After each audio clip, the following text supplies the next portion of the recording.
Hello, Hello, how are UK. we doing? Yeah, not bad. I'm quite tired. I've had a busy weekend, so I'm pretty sort of it's catching up on me, but I'm all good. I'm all good. Busy weekend because our last podcast, you received breaking news that the Yeah, clubs are opening on Thursday. So yeah, what can yeah. you report? So I went out on Friday with my mum, like just to the pub, but was supposed to be just for the pub, um, to watch football. The United game was on, so me, my mum, and my sister went for a few drinks, and then ended up staying later than I thought I'd be. I didn't get home until like after midnight, so it was supposed to be an early one, and it wasn't. Um, but I was with my mum, so it was pretty tame. And then Saturday had a big night out. All the girls came out for I once. bet. Like we're never all together, and we all went out and it was rammed, like absolutely rammed. But no, it was good fun. It was good fun. It was just very busy. But yeah, it was nice to see people. There's so many people you just don't see until you go out and about. So No, I know that feeling. It's like you wouldn't like message them just to meet up normally, but you would yeah, bump into them in like a bar or a club. Yeah, yeah, and people from school and like people I used to hang around with that I'm just not necessarily that close with anymore. But I'd yeah. always stop and have a chat with them if I saw them out or whatever. But yeah, it was nice. It was strange. It was really strange, especially on Friday when I went out because that was the first time I'd been out properly, even like into town just to go shopping. Really, I'd not really been into town to get like bits and bobs. Really, I'd just been getting stuff online. So I went into town on Friday anyway, to go shopping, and then went out for drinks. And I was like really nervous. It was weird. It was like really What weird. I like was an like, apprehend like your first night out again? yeah, it was just like I felt like I don't know. I hadn't been. I mean, I obviously hadn't been out in ages, but it was like the social interaction as well. It was just strange, like seeing people, making small talk with people, even like ordering at a bar and stuff. But it was really nice. Like it was really good. Some like nice got chatting to this nice man at the bar with he was with his family, and he was like buying us rounds of drinks because he was like, it's the end of lockdown, they're on me. So we were like, oh, Yeah, I bet a lot of money was spent that night. yeah, Everyone going yeah. crazy. I know a lot of my friends. I didn't actually end up spending that much on Saturday. I feel like because I'm one of the only students out of my friends, it tends to be I get like the pity, like the drinks get bought for me out of pity by my mates. They'll sort of be like, "Oh, come on, Abby, I'll get you a drink." So they're always buying drinks for me. Obviously I do offer, but I mean I do buy my own drinks. I don't have everything paid for me, but they tend to sort of do that with me. But some of my mates spent like well over £100 in one night, which is ridiculous. But if you include taxis as well, anyway. But yeah, Yeah. Taxis always equate to a lot. yeah, but yeah. Good, good, How good. how was your weekend? It's been good. It's been football filled, actually. I I can thought Reading was imagine. top today. It's going to be quite topical for our story. But yeah, Yeah. it's so good to have the football back. So good. Mm. Um, I feel like a lot of people took it for granted, but it Oh really yeah. does make a massive difference. Have you been watching it with the noise on? Because I think when I've seen it, when we watched it at home. I watched it at home on Wednesday with my family, and we didn't have the sound on, so it was pretty quiet. But then when I went to the pub on Friday, they had the noise on. So Yeah, I've done a bit of both, but I'm trying to work out which one I prefer. It's quite interesting hearing the noise off because you realise how much the players talk the whole game. yeah. Like, you got some of the players literally like vocal for the whole 90 minutes. You just don't Mm. realise it otherwise. So that's actually been quite cool. But no, I have to say, like with the noise on, it gives it a bit more intensity. Yeah, Especially definitely. when there's a goal, you need something. Otherwise, you need it. It's like we were talking about the other week with the crowd noises. You need like a prompt to be able to like celebrate, Yeah, and that is yeah. good.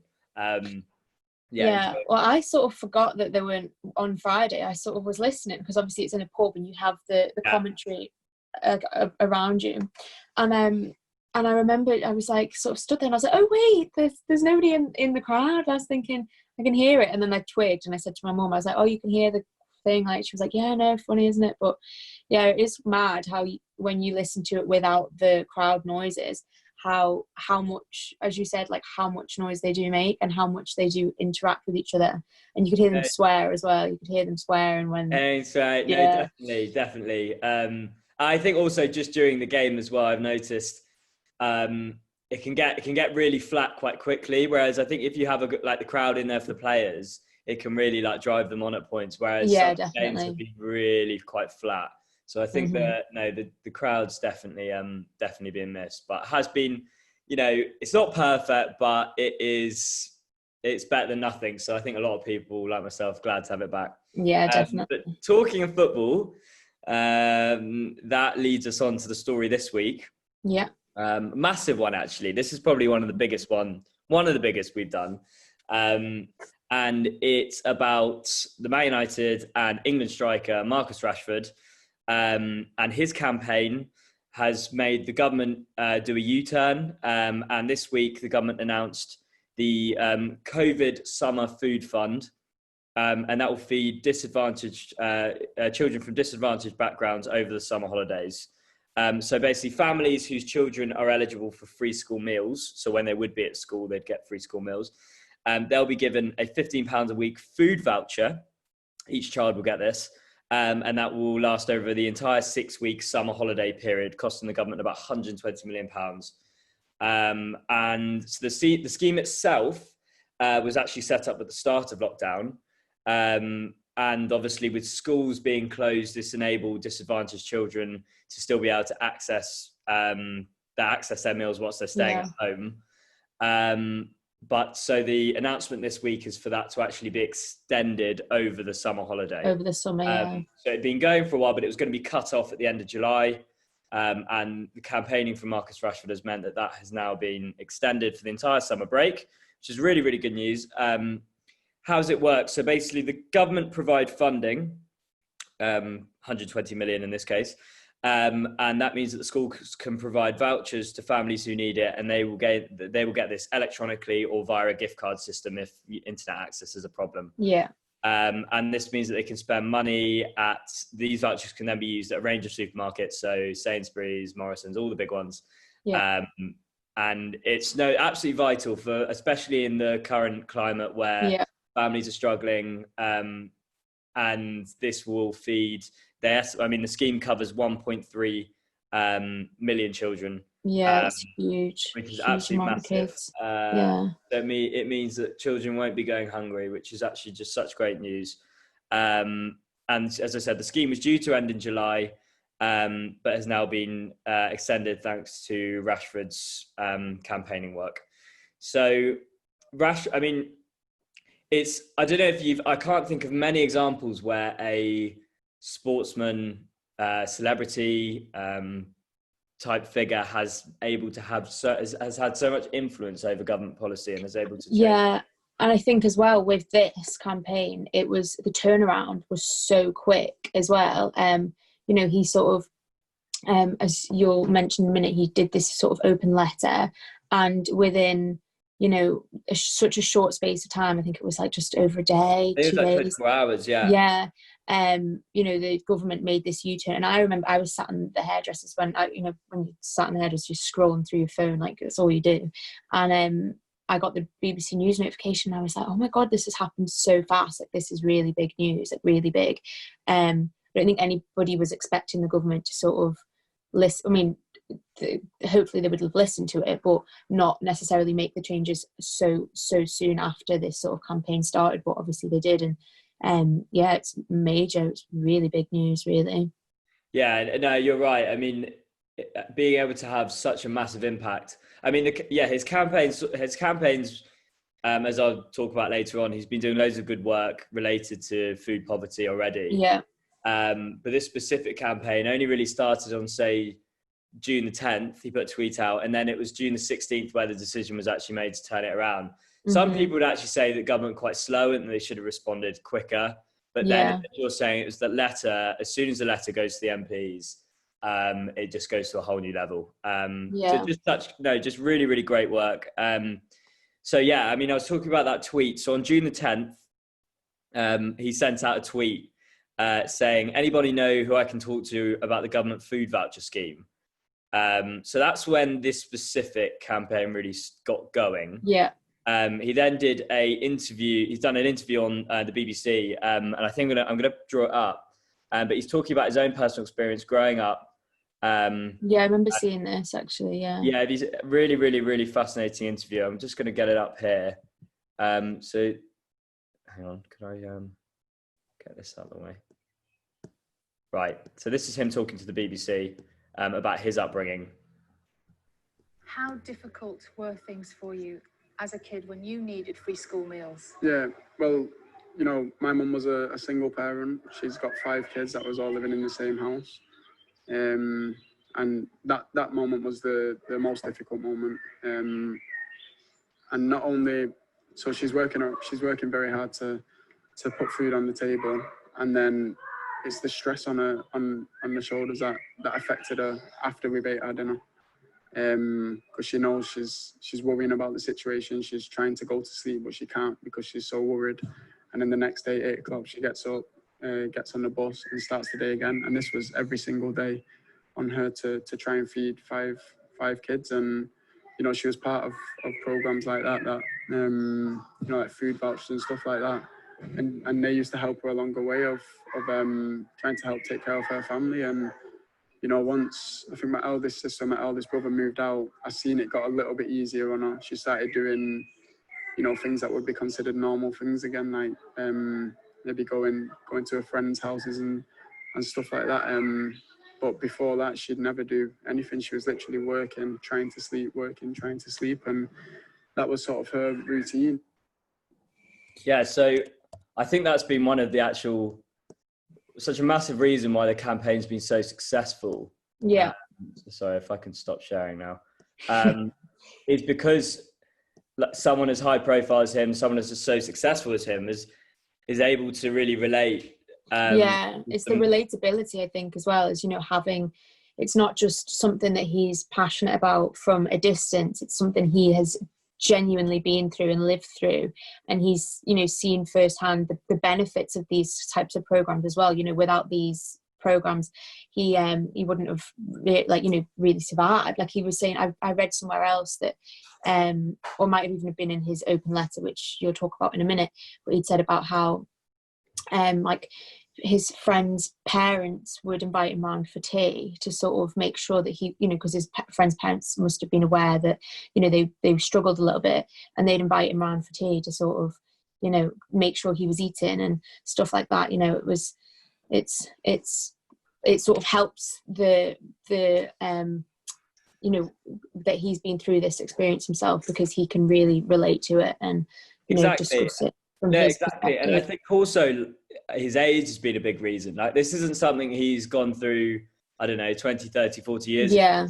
He's still only 21, 22, I think 22 years of age. Yeah. So it's still really raw. And I think that's actually been a big reason why it's had such cut through.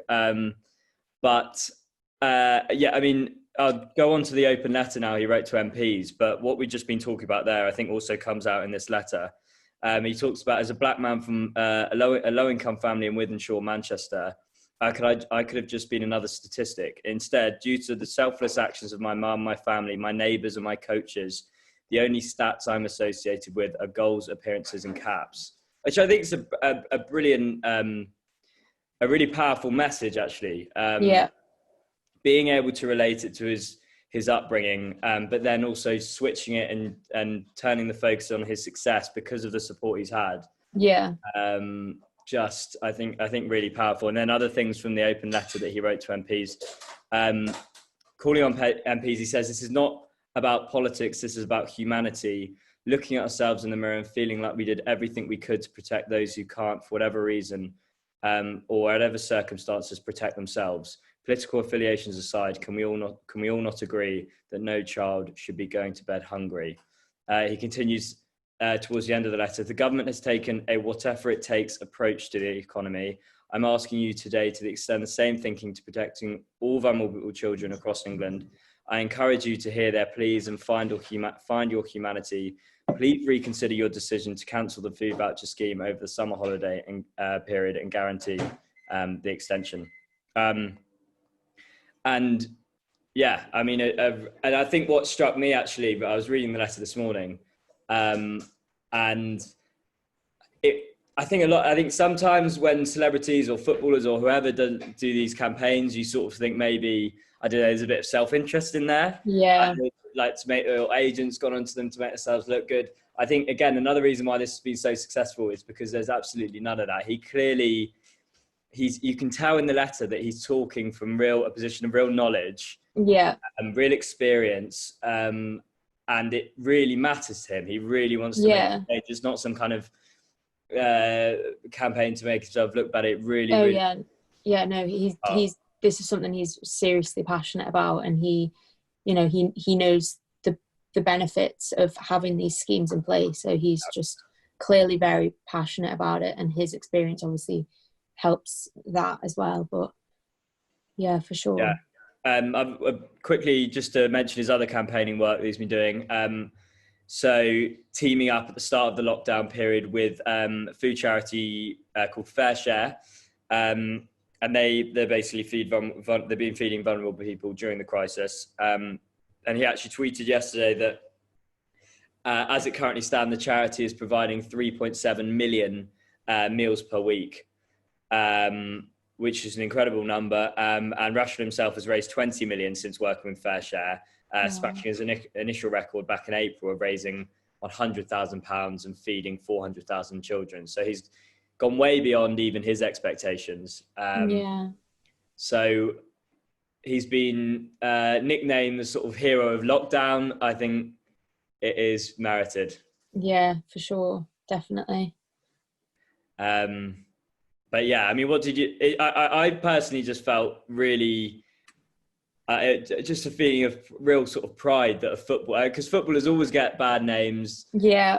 There's been some they're good... always, getting bad press, and, they're sort of... The tabloids love to talk about footballers and people in that sort of circle.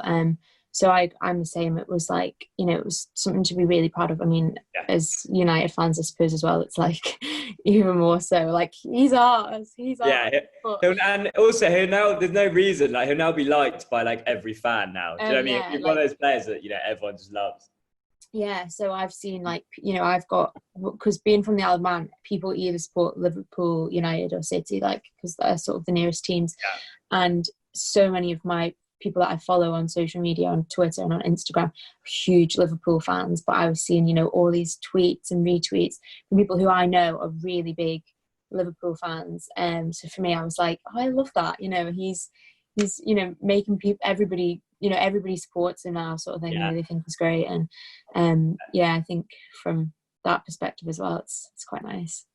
Definitely. Exactly. There must be loads of reactions to this story. What are some of the responses that you see? There's been so much that honestly, I had to like filter through stuff, because so many people are really, really behind this. As I said, like, football affiliations aside, people are really, really behind this story.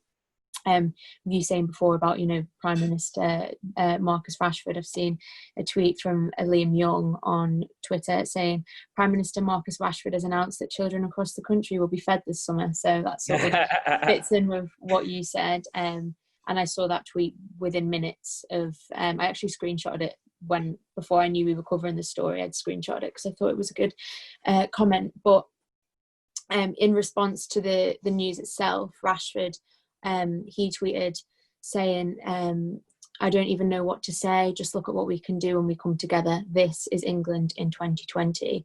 And this tweet itself has been retweeted over, last time I checked anyway, it was over 99.5 thousand times and liked 713,000 times. So this obviously shows that there's a huge backing behind this news. And part of this quote, I think the end of the quote, so they just look at what we can do when we come together. This is England in 2020, has it's since been put up on a billboard in Manchester, which Rashford tweeted a picture of, been put up on a billboard in Manchester alongside a picture of Rashford. So, that sort of highlights that the city of Manchester is also really behind him. Obviously really proud.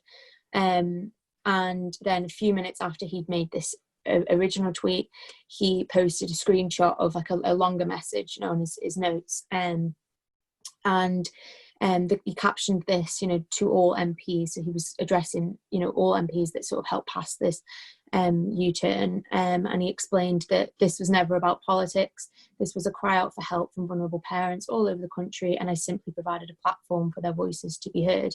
He then goes on to say in this tweet that I stand proud today knowing that we have listened. And he adds that there is still a long way to go, but he's thankful that MPs have given these families one less thing to worry about tonight. So, he's obviously clearly very happy with the news, but as he said, there's still a long way to go. It's not, it's things that still need to be done, but it's a great sort of first step.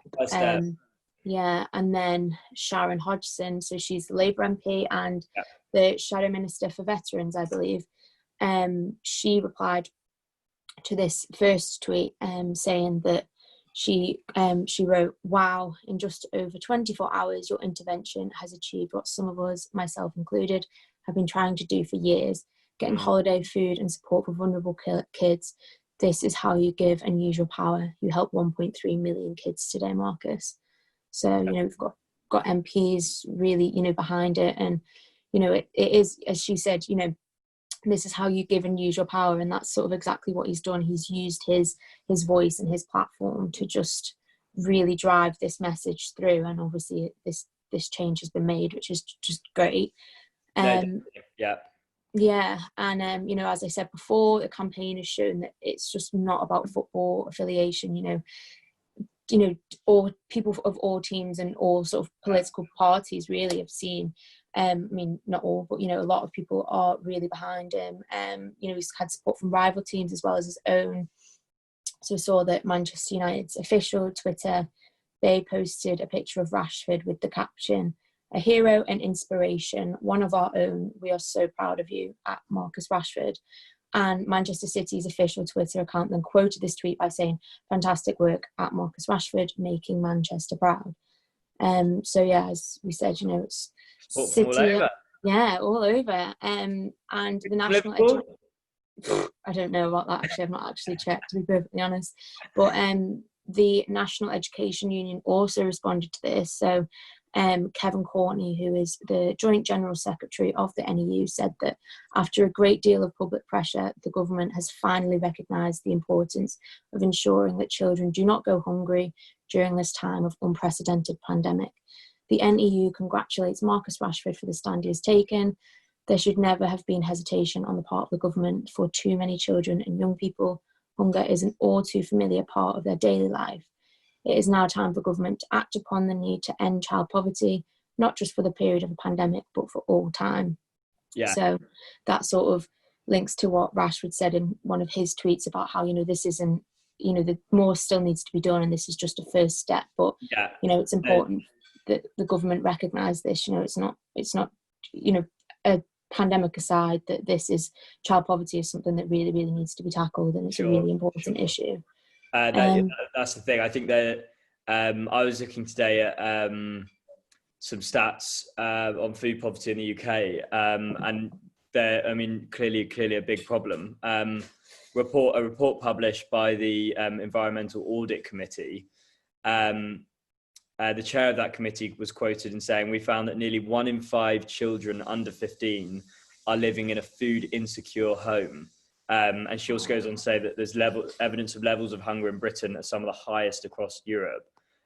So as you're saying, it's a really, really important step, but there is a bigger problem out there. And I think if Rashford can continue to do the good work that he's already achieved, then it'll be very welcome. Definitely. And, sort of other people have reiterated that statement. Anne Longfield, the Children's Commissioner for England, she commented thanking Rashford for all the work he's done. And she'd said that today's announcement will help many families, but there will still be 4 million children living in poverty. So that's sort of, as you said before, but this number could increase following the COVID crisis. So she ended her sort of comment by saying that tackling child poverty doesn't end here, and it should be the mission of every government, not just a government that's in charge during the time of a pandemic, not just a Labour government or a Conservative government, or any government, and all governments should really be trying to tackle this issue. And And Sir Keir Starmer as well, you know, the Labour Party leader, he also sort of made comment about this, you know, saying that, you know, well done to Marcus and all the others who, you know, powerfully spoke out about this issue. So a lot of people really, really behind this. You know, with every sort of political move, there are some people who inevitably aren't in support, but I think the vast majority of what I've seen has been really, really positive, really big, you know, great response. So, you know, and I've even seen people say, you know, don't stop here, Marcus, you know, keep going. One fella I've seen on Twitter wrote, Andy Ballingall, his name was, wrote, don't stop there, Marcus. We have a pandemic and a no-deal Brexit to stop. So, you know, just Yeah. Is there anything, people will be like, can he do other things as well? Just get him straight to PM, I think. Yeah, definitely. But yes, should we have a look to see how the Health Secretary, Matt Hancock, reacted to this? Let's have a little look. This is how he thanked Marcus Rashford. And I'll put emphasis on the word Marcus. Let's have a look. I was chatting to your colleague Grant Shapps this time yesterday, and he was saying, we're definitely not doing this. We're doing enough. Sorry about that. Gave me all the other money that you were giving to local government. But he said, this is not going to change. By lunchtime, you'd done a volte-face. Right you go. Well, I'll tell you what happened. The Prime Minister talked to Daniel Rashford. He considered it and made his decision. I think it's terrific. I'm in favour of making sure we get as much support as possible to people who obviously, you know, that are in difficult circumstances, especially with coronavirus. Where's he gone? Where's Matt gone? For God's sake, right. I want him off our screen now. Is he still on there? He's not on the screen, but I can still hear him. I still hear him. Can we mute him or something? I'm going to just stop playing it. There you go. Right, that's enough of Matt Hancock for one moment. Yeah, I mean, that doesn't surprise me at all that he sort of said that. And it's starting off his comment as well with righty-ho, really got me there as well. But Daniel Rashford, I just think Marcus Rashford actually laughed it off, but I just thought it was, today, I thought it was poor, just really. Yeah, it's just poor form, isn't it, really? But yeah. And it's the fact that he's sort of singing his praises and he can't even get his name right. It's like, come on now. Not good. No. Anyway, we're going to move on. This reminded me, I was thinking about preparing for the podcast. Me and a friend went to the Man United game last year versus PSG, and we came back the morning after, and we had quite a long, obviously, bus journey back, as you do. I think it was on the megabus. It was always a long one. Yeah, we've done that before as well, haven't we? That megabus. So that from London is the worst. Yeah. No, not good. But I think it was a really random one. We were thinking, could we make a football 11 out of food names? So having a food and footballer name combined. Do you see what I mean? And I thought, when I was doing this story today, I thought, well, it's probably the right time to share this moment. Yeah. With Marcus Rashford. I agree. Story about food. Right. Let's get it up. So the first one is Virgil van Dijk, the Liverpool centre back. We went for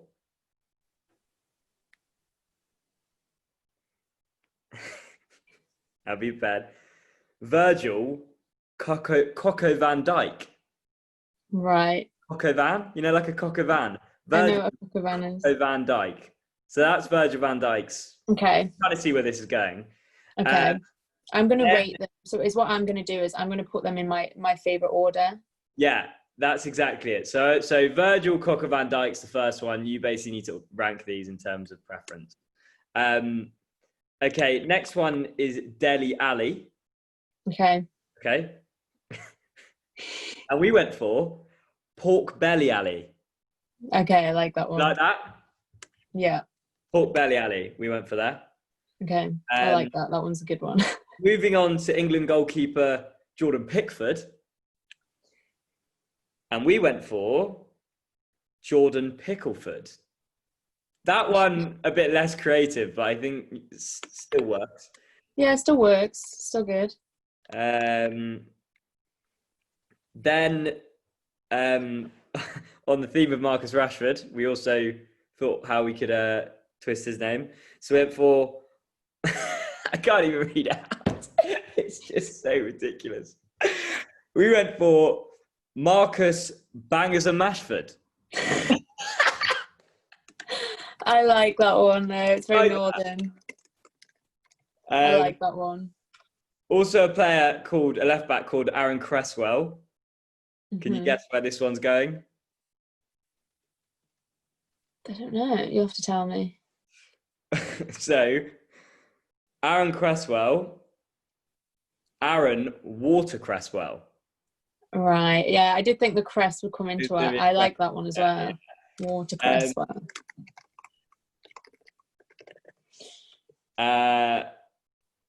We also, for Mo Salah, okay, it's Chicken Caesar Mo Salad.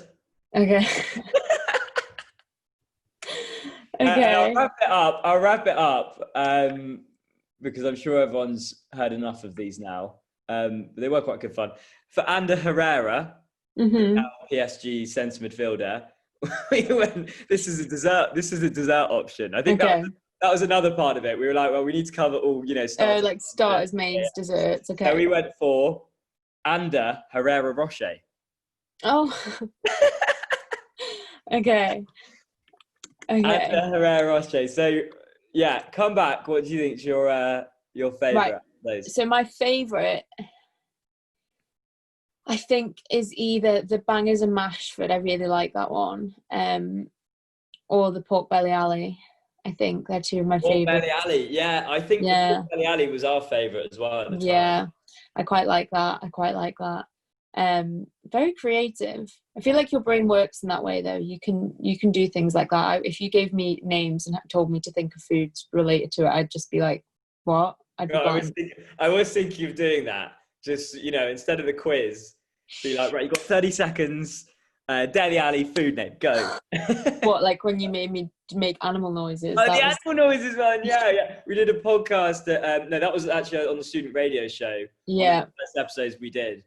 And the game was, I said the animal and you had to make the noise. We'd then play the clip and see how accurate you were. Yeah, I wasn't great, but I just remember you did the same noise as pretty much every animal, which is like I was like, if you haven't seen it, check that one out. That will be on Newcastle Student Radio website, I'm sure. That Bangers and Mashford there, I quite like that Bangers one. and Mashford, creative. Okay. Pork Belly Alley. Pork Belly Very Alley. Good. Okay, very good. Out of those two. Yeah. Well, I just thought of it, and I was like, I have to include that. Yeah, I feel like if you've taken the time and effort to come up with those, then you have to be able to share it at some point. Exactly. And I feel like now's the time. Now's the time. Now is the time. I think we were contemplating posting it, but I'm glad that we've finally been able to get it out there to the public. Did you when prepping for this today, did you remember them all off the top of your head? Or did you have notes written down somewhere, or did you just have to confer with said friend? I texted my friend and I was like, mate, have you got the team that we made? And he came back and I was like, oh, thank God we saved it. That is good. That is good. Very good. Love that. What are you doing with yourself this afternoon? We're in the evening now, aren't we? What's the time? Yeah, pretty much in the evening. You know what? I don't really know. I had got my eyebrows done this morning. So that's sort of my activity of the day. I should probably do some exercise, but the weather is horrendous. So, yeah. Quite sunny here at the moment. Yeah, there's supposed to be a heat wave in the UK next week, but I don't think we're getting any of it. I mean, a heat wave, it seems to be like 20 to 25 degrees, which is quite good. Yeah, we're loving it. To be fair, we need it though, because we're relying on going outside. You haven't got you haven't social distancing anymore, so true. But yeah, true. That is true actually. But still, I'm employed, so I have to do things in my day. And I'm no longer a student. When people ask me what I do, it's like I can't say I'm a student anymore because I'm technically not. So it's like, that is weird, actually. I haven't thought of that. It's like, yeah. So people ask me when I was out. You're doing a master's, so you will still be a student. Well, yeah, but I'm not a student yet. I've not actually like accepted my offer. Okay, yeah, got it. Yeah, and you know, I'm not actually there yet. So technically, in the eyes of the people, I'm unemployed. So yeah, so I've had plenty of people correct me on that. They say, so what do you do then? And I'm like, oh, I'm a student. And they're like, oh, really? Like, what year are you in? I'm like, oh, I've just finished my 3rd year then. So like, so you're not a student, you're unemployed. Yeah. Thanks for that. No, you're a podcaster. You're a YouTube blogger. That's what we'll say. Yeah. That's what I'm going to say. Just, you know. Yeah, maybe. That's not how I make a living though. So Not yet. not yet. Not yet. Well, yeah.